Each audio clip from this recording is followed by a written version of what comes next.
집을 옮기고 싶어도 팔리지 않아서 낭패를 보는 사례가 많죠. 결국 수억 원의 주택을 헐값에 넘겨 손해를 보는 경우도 종종 있습니다. 만약 이와 같은 사례라면 매입 임대주택을 활용해보는 것도 한 방법인데요. 송승현 부동산 전문가와 함께 한번 알아보겠습니다. 어서 오세요. 네, 안녕하세요. 네. 우선 이 매입 임대주택에 대해서 정확히 잘 모르시는 분들도 있을 것 같아요. 어떻게 이해하면 될까요? 일단 그 매입 임대주택이라고 하면은 우선적으로 뭐 소유권을 취득을 해야 되는 거거든요. 그래서 임대사업자가 소유권을 취득을 하는데 그냥 일반적으로 우리가 생각하실 때 임대사업자라고 하면은 일반적인 임대사업자라고 볼 수가 있겠는데 여기서 그 매입 임대 그 주택 같은 경우는 국가나 지자체 또는 그 주택공사에서 진행을 하는 이런 부분들이 임대사업자의 주체라고 보시면 될 것 같습니다. 그래서 이런 틀을 가지고 그 제도를 갖고 있는데요.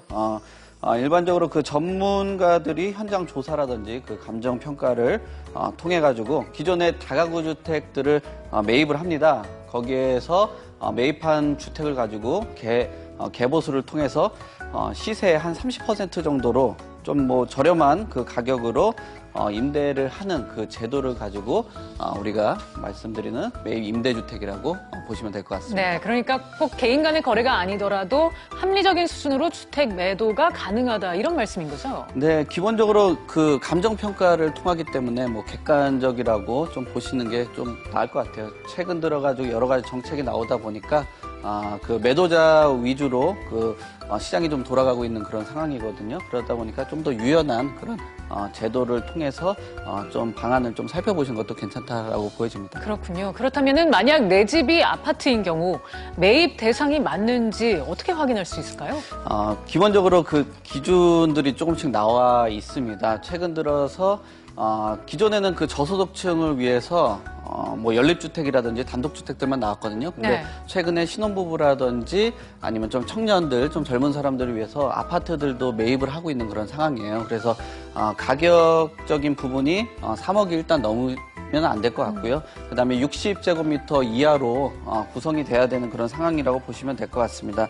일단은 그 인구가 한 10만 이상 되는 시군구에 위치를 하고 있고요. 그래서 전체적으로 수도권 전역이라든지 5대 강역시에 위치를 한다면 기본적인 요소에 해당이 된다라고 보시면 될 것 같습니다. 네, 이 반대로 매입 신청이 어려운 주택도 있을 텐데요. 어떤 경우에 제외가 되는 건가요? 뭐 무조건 신청을 해서 다 되는 건 아니고요. 네. 일단 기본적인 틀로 보여지면은 여러 가지 복잡한 관계가 있으면 안 될 것 같아요. 그래서 개발 예정지에 있는 주택은 일단 불가하다라고 보시면 될 것 같고요. 네.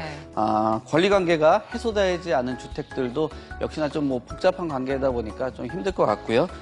구조 변경이 불법적으로 행해졌다라든지 노후도가 좀 심각한 주택, 또 사용 승인이 난 지 한 10년 이상 된 주택이라면은 뭐 개보수하는데도 아무래도 어려움을 겪기 때문에 이런 주택들은 조금 뭐 해당이 안 되는 그런 주택이라고 보시면 될 것 같습니다. 네, 이 주택 가격을 결정하고 이 계약을 체결하는 까지의 절차도 궁금한데요.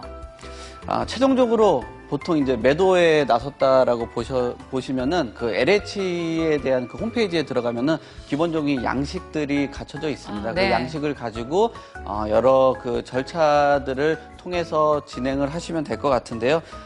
이런 내용들을 가지고 서류 절차가 기본적으로 실행이 되고 있고요. 아무래도 서류 절차를 진행 후에는 현장에 나가서 실태 조사를 하겠죠. 거기에 대상 주택을 선택을 하시고 그다음에 감정평가를 통해서 매매 협의가 이루어진다라고 보시면 될 것 같습니다. 그래서 그 이후에 계약이 체결된다라고 보시면 되고요. 접수를 하고 나서 소유권 이전까지 되는 그 시간들이 좀 소요가 되는데 시간은 한 약 2개월 정도라고 보시면 될 것 같습니다. 네, 이 아무래도 매도자 입장에서 가장 관심이 가는 거는 가격일 것 같아요. 이거 가격을 결정하는 게 바로 감정평가다 이렇게 볼 수 있겠죠? 네, 감정평가를 통하는데 가격이 아무래도 가장 중요한 부분이다 보니까 네. 뭐 하나의 그 기간이 아니라 2개 이상의 기간을 통해서 어느 정도 산술 평균을 낸다라고 보시면 되고 시장에서 반영되는 그런 주변 시세를 반영을 한다라고 보시면 돼요. 그래서 방식으로 보시면 뭐 비교 방식이라든지 원가 방식, 수익 방식 이런 방식을 토대로 객관적인 가격을 좀 가지고 진행을 한다라고 보시면 되고요. 벌써 그래서 전반기에는 한 99호 정도 매매 계약이 체결됐다라고 보시면 될 것 같습니다. 네. 그래서 계속적으로 이루어지고 있는 그런 상황이다 보니까 눈여겨보시는 것도 좋은 방향이라고 보시면 될 것 같습니다. 네, 그렇다면 감정평가를 잘 받는 게 중요할 것 같은데 감정평가를 잘 받기 위한 조건 같은 게 있습니까? 네, 그 조건이라고 보시면은 보통 우리가 살고 있는 집이라고 보시면 돼요. 뭐 경사도라든지 여러 가지 내용들이 있는데 우리가 아무래도 뭐 조망이 좋거나 뭐 역세권이라든지 아니면은 뭐 층수라든지 이런 부분에서 감정평가가 나오는 거거든요. 그래서 잘 받는 요인들을 살펴보시면은 아무래도 저층보다는 고층이 유리하고요.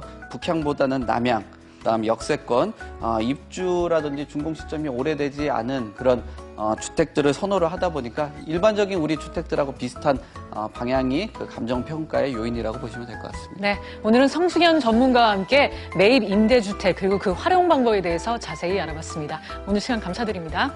감사합니다.